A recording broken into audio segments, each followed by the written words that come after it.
Mood coverage, ताकि आप रहें खबरों के बीच हमारे साथ। मिड डे प्राइम हिंदी सोमवार से शुक्रवार दोपहर 1 बजे सिर्फ डीडी न्यूज पर।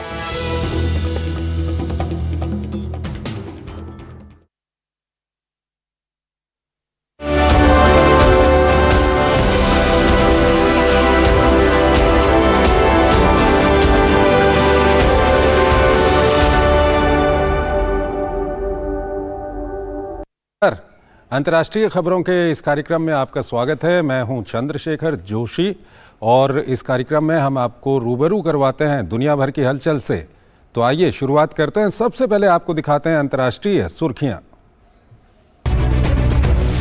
अनाज समझौते से हटने के बाद अफ्रीकी देशों को रूसी राष्ट्रपति पुतिन की बड़ी पेशकश। अफ्रीकी महाद्वीप के नेताओं के साथ शिखर सम्मेलन में 6 गरीब अफ्रीकी देशों को मुफ्त अनाज देने का रखा प्रस्ताव। संयुक्त राष्ट्र महासचिव ने कहा, मुट्ठी भर दान करने से समझौते की नहीं होगी भरपाई।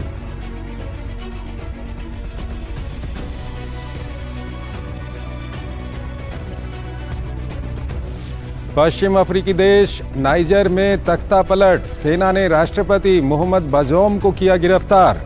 देश की सीमाओं को किया गया बंद। देशव्यापी कर्फ्यू की घोषणा। अमेरिका समेत दूसरे देशों ने की निंदा। संयुक्त राष्ट्र प्रमुख ने राष्ट्रपति को तुरंत रिहा किए जाने की मांग की।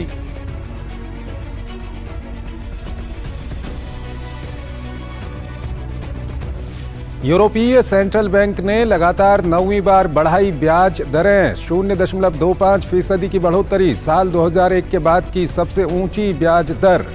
अमेरिकी अर्थव्यवस्था का उम्मीद से बेहतर प्रदर्शन। जून तिमाही में 2.4% की दर से बढ़ी।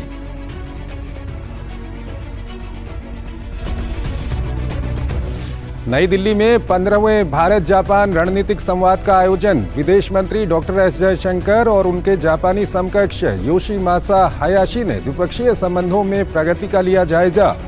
रणनीतिक साझेदारी को लेकर तय की भविष्य की रूपरेखा।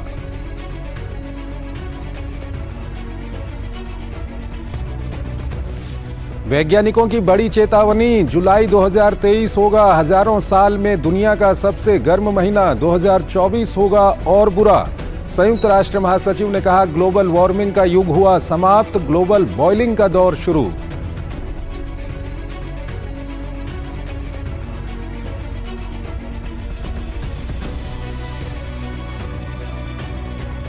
और आइए शुरुआत करते हैं और सबसे पहले आपको लिए चलते हैं यूरोप की ओर।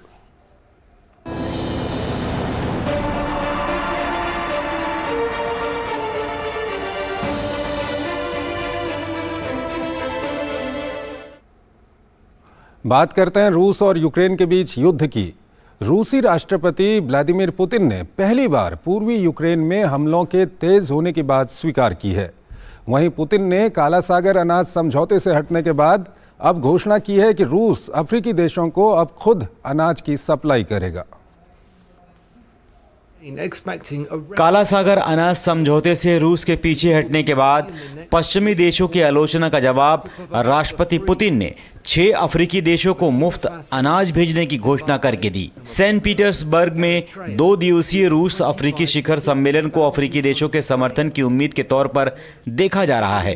सम्मेलन को संबोधित करते हुए पुतिन ने कहा कि अफ्रीकी देशों को यूक्रेन से मिल रहे अनाज के बदले उनका देश खुद अनाजों की आपूर्ति को तैयार है, जिससे संकटग्रस्त देशों को अनाज की कमी से छुटकारा संभव होगा। उन्होंने कहा कि बुर्किना फासो, जिम्बाब्वे, माली, सोमालिया, सेंट्रल अफ्रीकन रिपब्लिक और एरिट्रिया को अगले 3 से 4 महीने में 50,000 टन अनाज की आपूर्ति करेगा। इसी सम्मेलन में राष्ट्रपति पुतिन ने कहा कि अफ्रीकी महाद्वीप से रूस अपने संबंधों को और प्रगाढ़ करना चाहता है, इसलिए आपसी व्यापार के लिए होने वाले भुगतान के लिए स्थानीय मुद्राओं को स्वीकार करने को तैयार है। आने वाले 3 से 4 महीनों में रूस बुर्किना फासो, जिम्बाब्वे, माली, सोमालिया, सेंट्रल अफ्रीकन रिपब्लिक और एरिट्रिया को 25,000 से 50,000 टन अनाज सप्लाई करने को तैयार हो जाएगा। हम कोशिश करेंगे कि यह अनाज मुफ्त पहुंचाया जाए। करीब 4 साल बाद हो रहे शिखर सम्मेलन में रूस यूक्रेन युद्ध पर चर्चा हुई। अफ्रीकी नेताओं ने कहा कि कई अफ्रीकी देश दोनों देशों से हो रहे अनाजों की आपूर्ति पर निर्भर हैं, इसलिए क्षेत्र में तत्काल शांति स्थापित होनी चाहिए। रूस यूक्रेन संकट के साथ हमारी साझेदारी का भविष्य खतरे में पड़ जाएगा, इसलिए दोनों देशों के बीच जारी संकट का हल तत्काल समय की मांग है। हम इन आयातों पर निर्भर हजारों लोगों को बचाने की कोशिश करने के लिए संकट का समाधान खोजने की जरूरत है। सम्मेलन से इतर रूसी राष्ट्रपति व्लादिमीर पुतिन ने कहा कि पहली बार पूर्वी यूक्रेन में हमले के तेज होने की बात स्वीकार की, खासकर जापोरिजिया के आसपास वाले क्षेत्रों में। हालांकि उन्होंने कहा कि रूसी सैनिकों ने भी यूक्रेनी सैनिकों को माकूल जवाब दिया है। यूक्रेन को किसी भी जगह सफलता नहीं मिली। जवाबी हमला करने के सभी प्रयास रोक दिए गए, दुश्मन को पीछे धकेल दिया गया, जिसमें यूक्रेनी सैनिकों को बड़ा नुकसान उठाना पड़ा। उन्होंने युद्ध के मैदान में छोड़े गए सामान, अपने घायलों और मृतकों के शवों को उठाने की कोशिश की, लेकिन वो सफल नहीं हो सके। बहरहाल पहली बार यूक्रेन की सुरक्षा सेवा ने पिछले 22 अक्टूबर को ब्रिज पर हुए हमले में अपनी संलिप्तता स्वीकार की है, जो कब्जे वाले क्रीमियाई प्रायद्वीप से रूस को जोड़ता है। हालांकि यूक्रेनी सरकार ने आधिकारिक तौर पर कभी भी हमले का दावा नहीं किया है। दूसरी बार 17 जुलाई को क्रीमियाई पुल पर फिर से 2 हमले हुए, जिसके लिए फिर से कीव को जिम्मेदार ठहराया गया था। पुल पर हुए हमले के बाद ही रूस ने जवाबी कार्रवाई करते हुए यूक्रेन के कई हिस्सों में बड़े पैमाने पर हमला किया। क्रीमियन पुल पर विनाश हमारी उपलब्धियों में से एक है।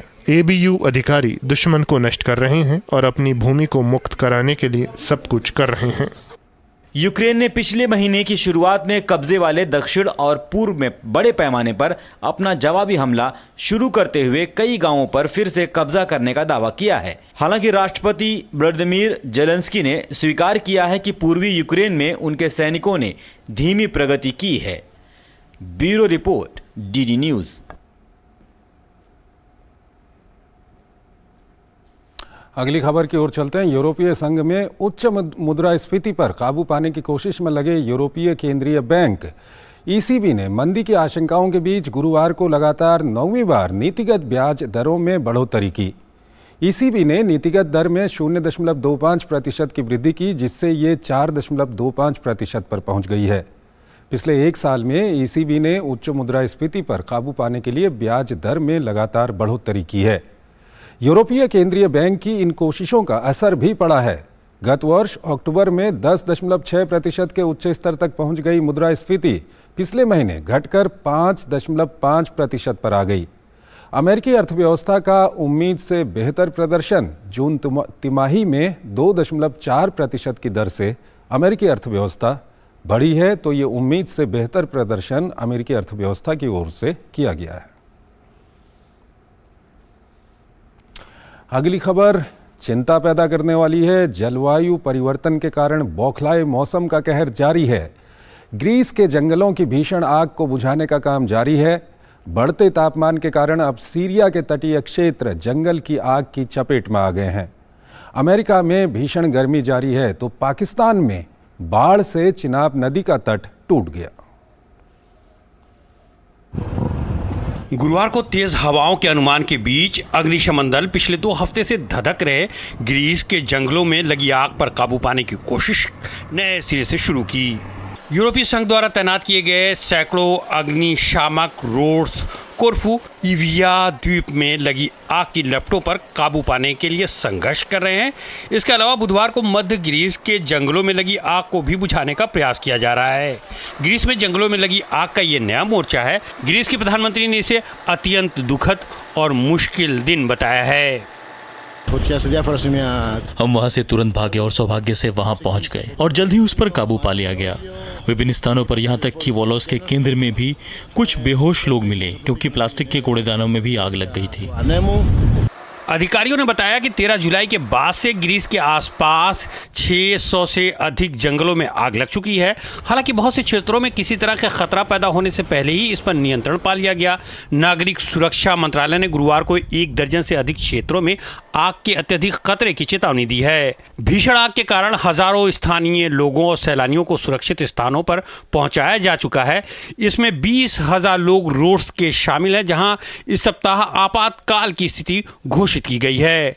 लंबे समय तक चलने वाली गर्मी के बाद गुरुवार को तापमान में गिरावट की उम्मीद है, लेकिन तूफानी हवाओं के कारण आग बुझाने के प्रयास जटिल हो सकते हैं। इस बीच अग्निशमन विमान दुर्घटना के पीड़ितों को श्रद्धांजलि दी गई। मंगलवार को ग्रीस के इविया द्वीप में लगी आग के कारण एक विमान क्रैश हो गया था। हादसे में 2 पायलटों की मौत हो गई थी। तलाशी अभियान के दौरान 2 पायलटों का शव बरामद हुआ था। उच्च तापमान से भूमध्य सागर के आसपास के कई देश प्रभावित हुए हैं। बढ़ते तापमान के कारण अब सीरिया के तटीय क्षेत्र के जंगल भी आग के चपेट में आ गए हैं। सीरिया के कृषि मंत्रालय द्वारा जारी किए गए एक वीडियो में बंदरगाह शहर लताकिया के आसपास के ग्रामीण इलाकों के जंगलों में लगी आग को देखा जा सकता है। इधर संयुक्त राष्ट्र महासचिव एंटोनियो गुटेरेस ने गुरुवार को चेतावनी देते हुए कहा है कि ग्लोबल वार्मिंग का युग समाप्त हो गया है और ग्लोबल बॉइलिंग का युग शुरू हो गया है। उनकी ये प्रतिक्रिया जुलाई को रिकॉर्ड सबसे गर्म महीने बताए जाने के बाद आई है।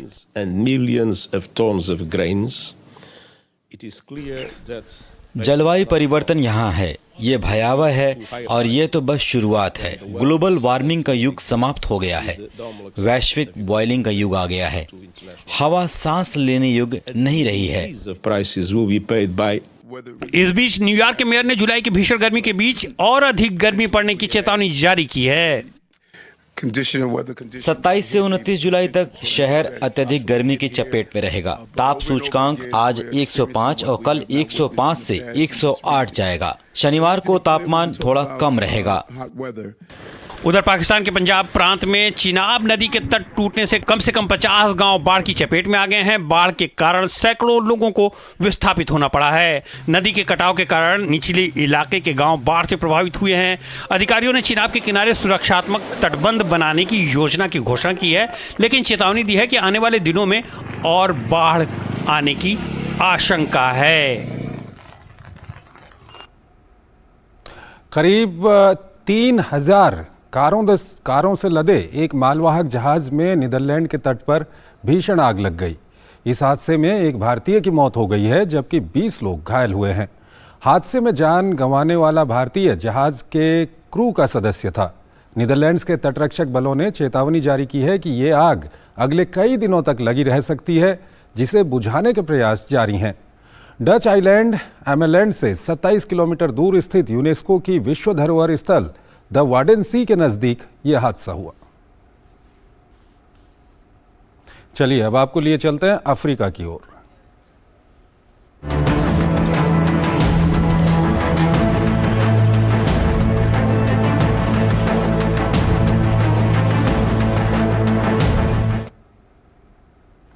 अफ्रीकी देश नाइजर में 5वीं बार तख्ता पलट हुआ है। बुधवार देर रात सेना ने सरकारी टेलीविजन पर आकर राष्ट्रपति मोहम्मद बजौम को सत्ता से हटाने का दावा करते हुए उन्हें सेना द्वारा हिरासत में लेने का ऐलान कर दिया।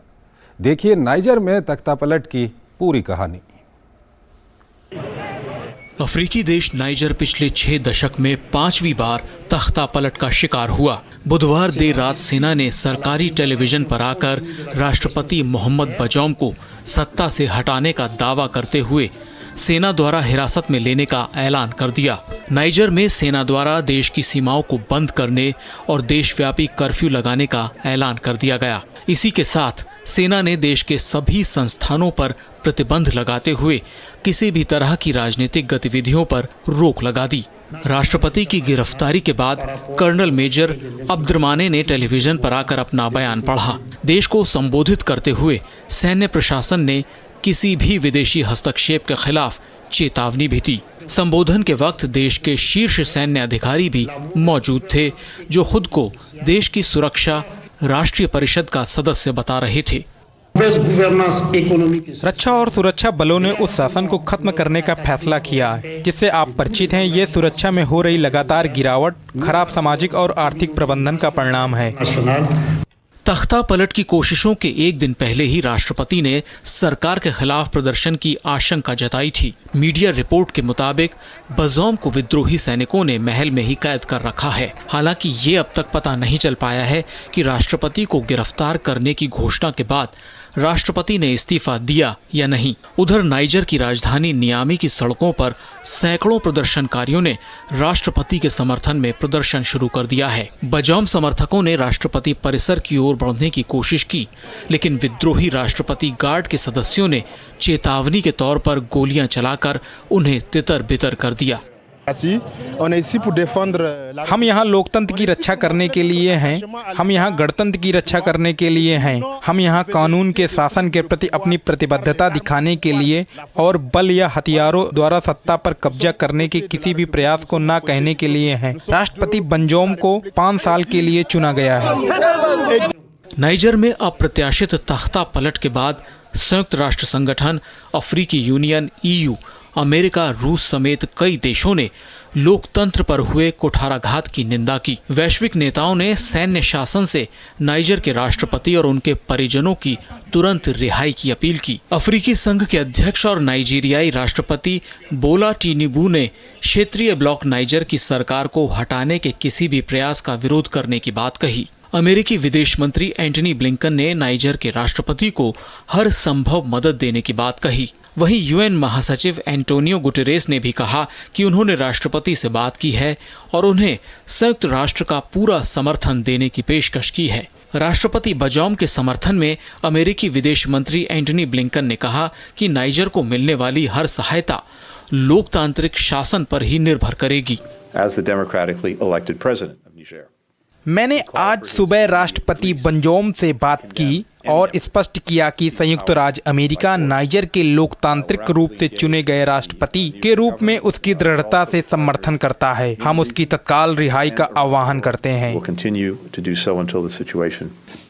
महासचिव ने इसमें शामिल सभी पक्षों से संयम बरतने और संवैधानिक व्यवस्था की सुरक्षा सुनिश्चित करने का आह्वान किया है। संयुक्त राष्ट्र नाइजर की सरकार और लोगों के साथ खड़ा है।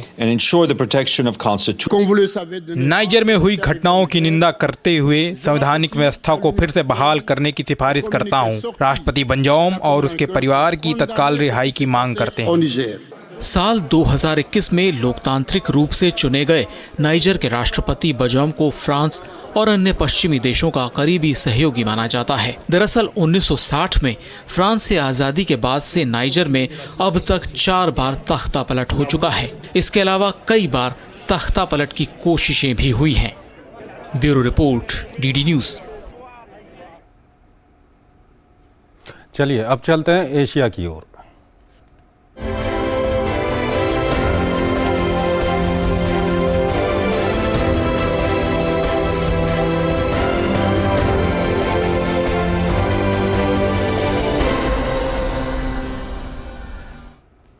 भारत के विदेश मंत्री डॉक्टर एस जयशंकर और उनके जापान के समकक्ष योशिमासा हमाशी ने नई दिल्ली में मुलाकात की।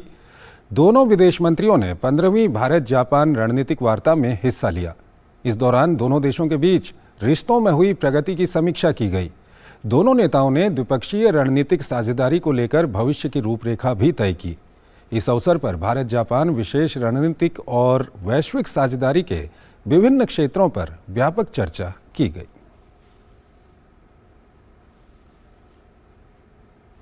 अगली खबर कोरिया प्रायद्वीप से है। कोरिया युद्ध को खत्म हुए लगभग 70 साल बीत चुके हैं।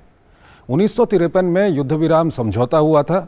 इस समझौते की बरसी को दोनों देश उत्तर कोरिया और दक्षिण कोरिया अपनी अपनी तरह से मना रहे हैं और दोनों देशों के समारोह में उनके साथ जुड़े दुनिया के गठबंधन, दुनिया की महाशक्तियां एक बार फिर खुलकर सामने दिखाई दे रही हैं।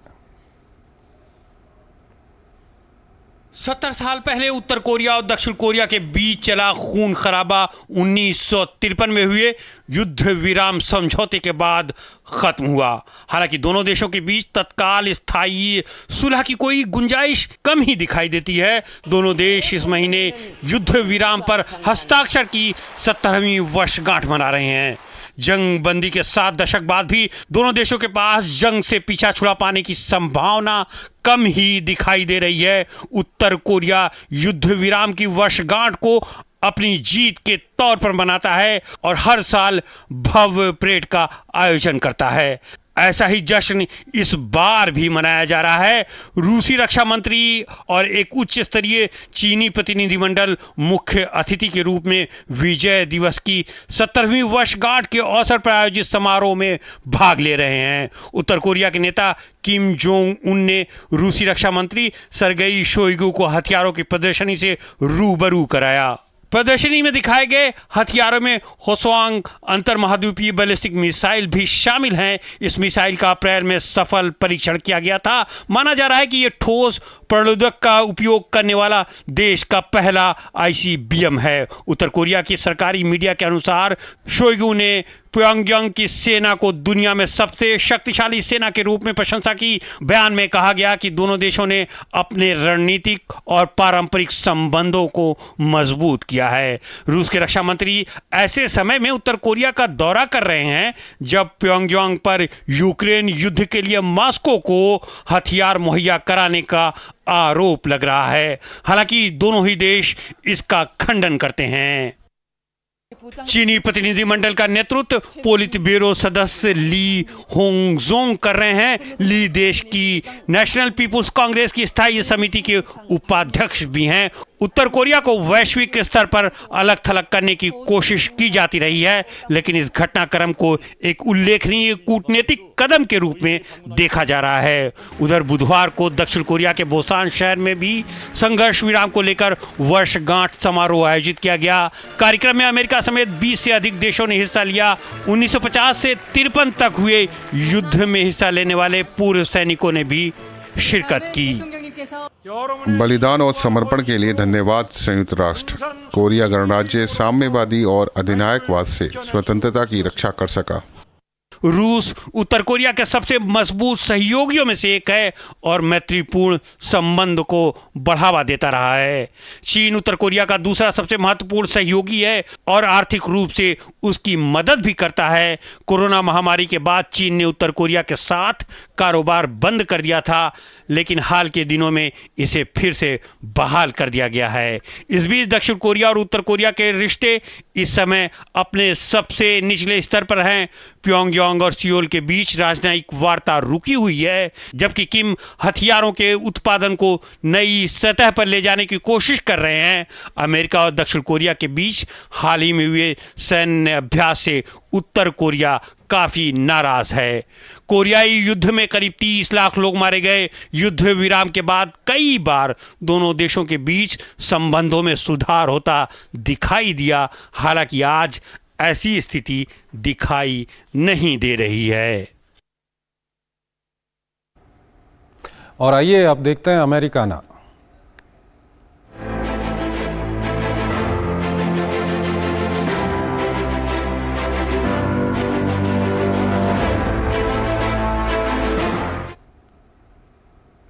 अमेरिका में पॉलिसी इंटरेस्ट रेट में बढ़ोतरी के बावजूद अप्रैल जून तिमाही में अर्थव्यवस्था ने उम्मीद से कहीं बेहतर प्रदर्शन किया है।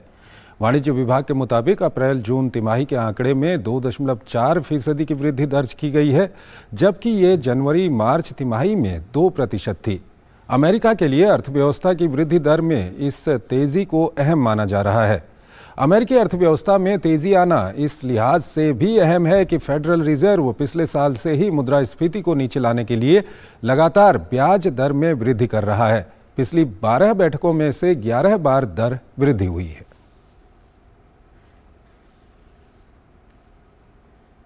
और आइए अब देखते हैं विश्व संस्कृति।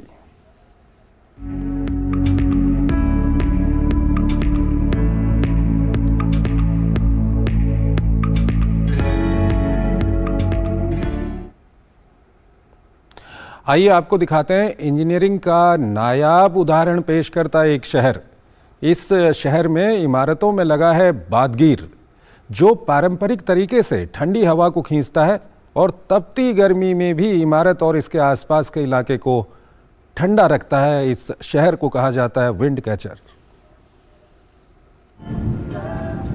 ईरान का प्राचीन शहर यज़्द इंजीनियरिंग चमत्कार का अद्भुत नमूना। इसे हवा पकड़ने वाला शहर भी कहा जाता है। कारण है यहाँ बने चिमनी नुमा ढांचा, जो तपती गर्मी में घरों को ठंडा रखने में अहम भूमिका निभाते हैं। हवा पकड़ने वाले इस ढांचे को बादगीर कहा जाता है। रेगिस्तान में बसे यज़्द शहर में भयंकर गर्मी पड़ती है। पारा 40 डिग्री सेल्सियस के पार चला जाता है, लेकिन बादगीर के हवादार आंगन में बैठने के बाद तपता सूरज भी मध्यम पड़ जाता है। तपते रेगिस्तान में खुद को ठंडा रखने के लिए यज़्द के निवासियों ने इस तकनीक का इजाद हजारों साल पहले कर लिया था। दरअसल ये बादगीर ऊपर से वातावरण की हवा को खींचकर सकरे रास्तों से होते हुए नीचे की तरफ ले जाता है। ठंडी हवा के दबाव से गर्म हवा इमारत के बाहर निकल जाती है। इस हवा के निकलने के लिए बादगीर के उल्टी तरफ एक खिड़की जैसी जगह खोली जाती है। ऐसा कहा जाता है कि बादगीर की मदद से घरों का तापमान कम से कम 10 डिग्री सेल्सियस कम किया जा सकता है। बादगीर इमारत के सबसे ऊंचे हिस्से में बने होते हैं, इसलिए इनकी देखरेख बड़ी चुनौती होती है।